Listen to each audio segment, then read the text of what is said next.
Beyond these immediate challenges, we have to look ahead, prepare ourselves for the longer term. And the most important long-term investment we can make is in our people and to make it through education. It's the key response to progress in technology and to the changing world. If you ask, how do I cope with UAVs, with technology, with computers, with life sciences, with new processes and products, the answer is educate yourself for the new world. Learn to control the computers and robots. Don't get replaced by them. We've got to keep upgrading ourselves, outthink and outsmart the competition, and be smart enough to take advantage of the technology. And we have a good education system at all levels. Our universities produce graduates which are highly sought after here and abroad. This picture was taken, I think, in this room. There are more graduation ceremonies than National Day rallies held in this room every year. Our IT and poly students do brilliantly. They are considered world-class institutions. Nobody else has anything like that. They compete internationally, world skills competition. They win many medals.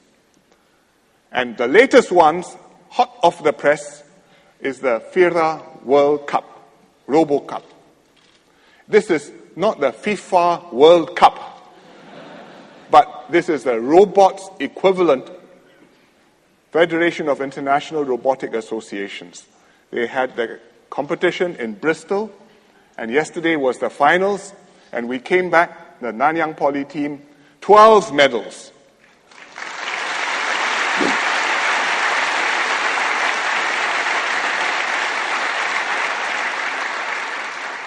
Seven gold, 3 silver, 2 bronze. There are two classes, bigger robots and smaller robots. So the large one, Evo Rocky, won the overall gold. What did it get gold for? Sprint, weightlifting, penalty kick, lift and carry, marathon.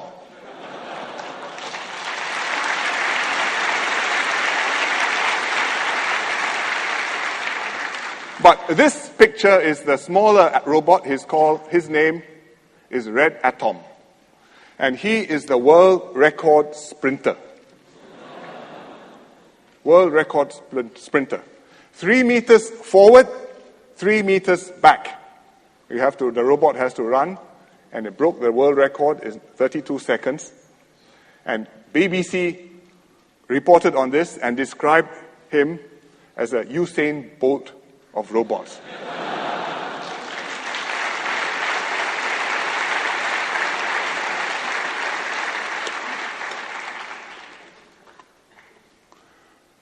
Our schools, students also do well. Across the board and at the top, they shine also in international competitions. This year, our team won the International Biology Olympiad. We hosted it, and we won the team first place. And the International Mathematics Olympiad, which I think was in Buenos Aires, a Singaporean, Lim Jack, NUS Maths and Science School, was the top student. He came first, full marks, the only one to score full marks this year. First time it's happened.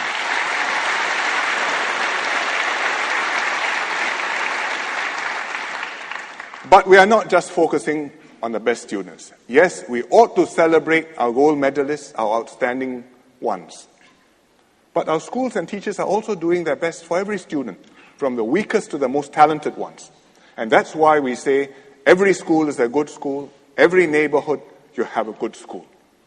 And this is not just a slogan, this is a reality. I received an email recently from one of my residents.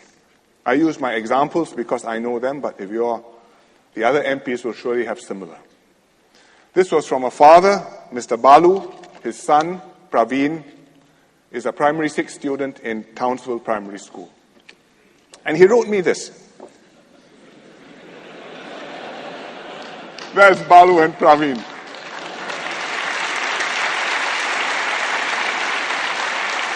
He said, I'm impressed by the openness and approachability of the teachers. Together with the guidance and motivation of dedicated teachers, like Madam Suhaizan and Mr. Kwek. My son performed much better in his mid-year exams. With such a dedicated team of educators, we are certain that my son will be much better prepared for his forthcoming PSLE. So every school is a good school.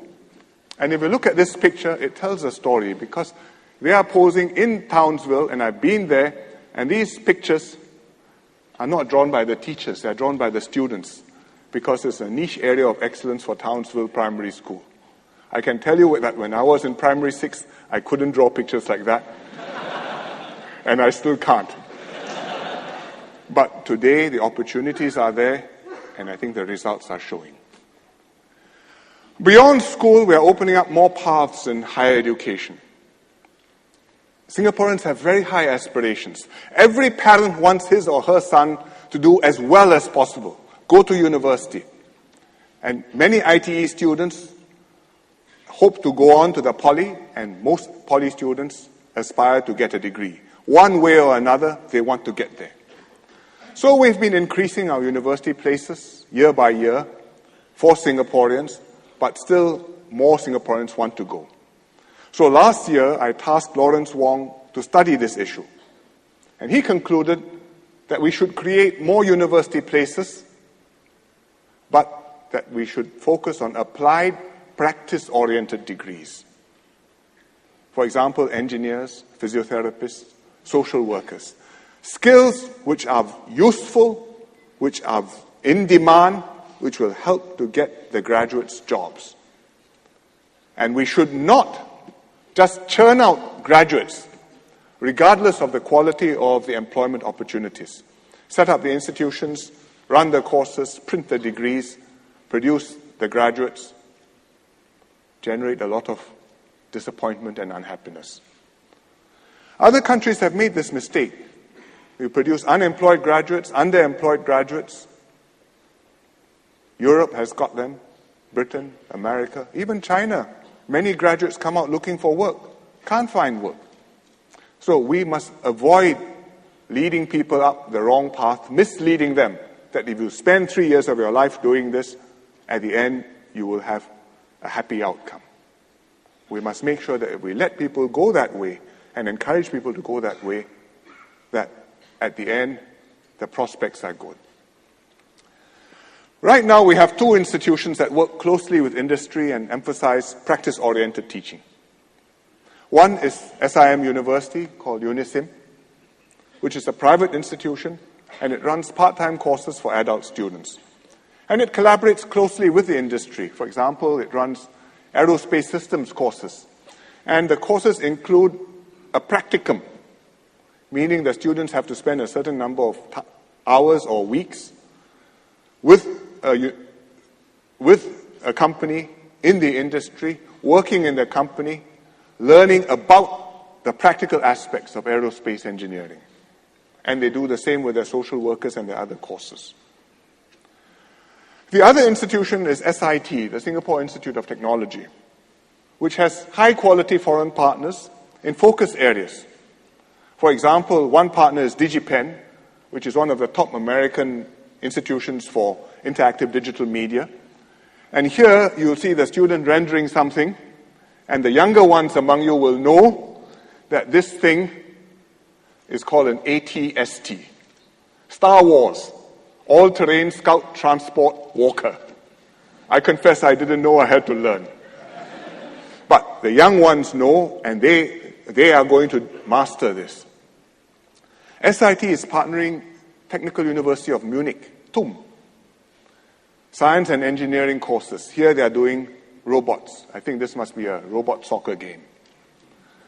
They are partnering the CIA, not the Central Intelligence Agency, but the Culinary Institute of America. Learn culinary arts. Again, one of the top institutes. And if you're going to be a chef or going to be running a restaurant, the CIA teaches you how to do it well. Here the students are learning from an American chef about pita bread. So SIT works with the foreign partners, and the degrees are currently awarded by these foreign partners.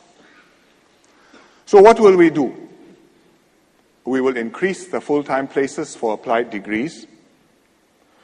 We will make SIT and UNISIM our 5th and our 6th universities.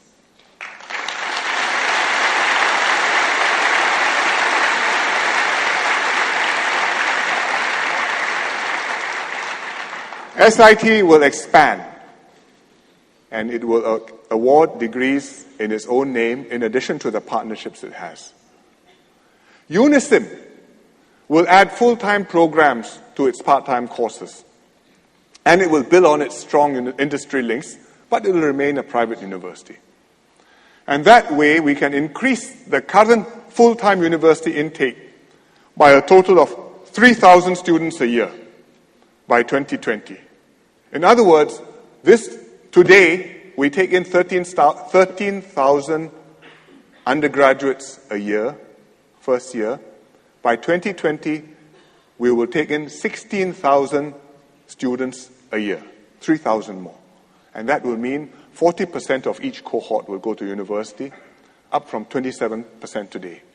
And that will include more poly students and more JC students. And I think that it will help to meet the aspirations of many Singaporeans.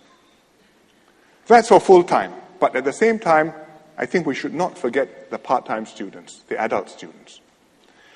UNISIM runs part-time courses. I visited them recently. I was impressed with them, with their students too. Most of the students are in their late 20s or 30s, mostly poly grads, gone out to work, and decided to resume their studies while working. I chatted with some of them. I asked them, why did you want to do this? Take this path.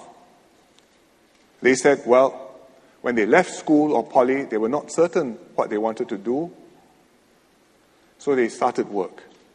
After a few years of work, they knew the job market better, they knew themselves better, they had decided what they wanted to do with their lives. They resolved to enroll in UNISIM and start up again.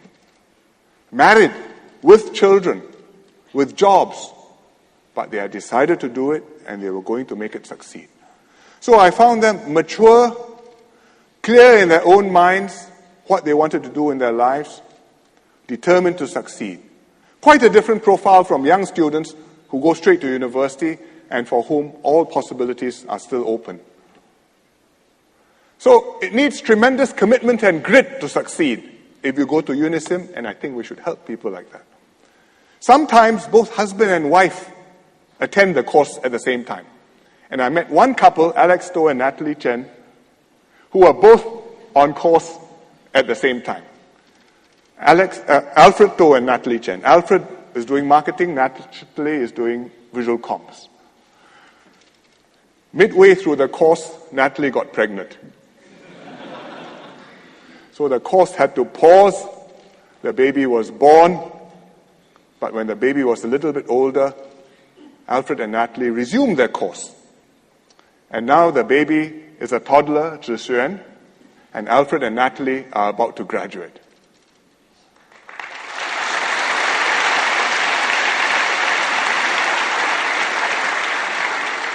So I think they deserve our congratulations.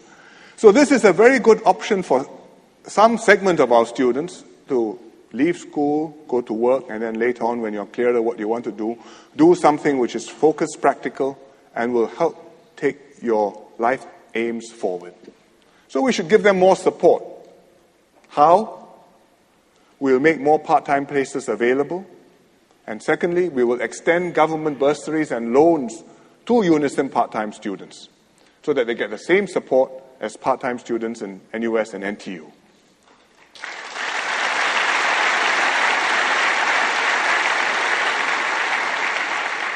When I met the students, some of them asked me, says, can you allow us to take our CPF for education, just like people can for the full-time courses? I said, no, you're working, you have responsibilities, your CPF is for your house and your future. We will give you more support. I would prefer the government help you rather than you take from your CPF. And I think with the bursaries and with the loans and with the scholarships, this will help those who have some financial difficulty to achieve their ambitions and their aspirations.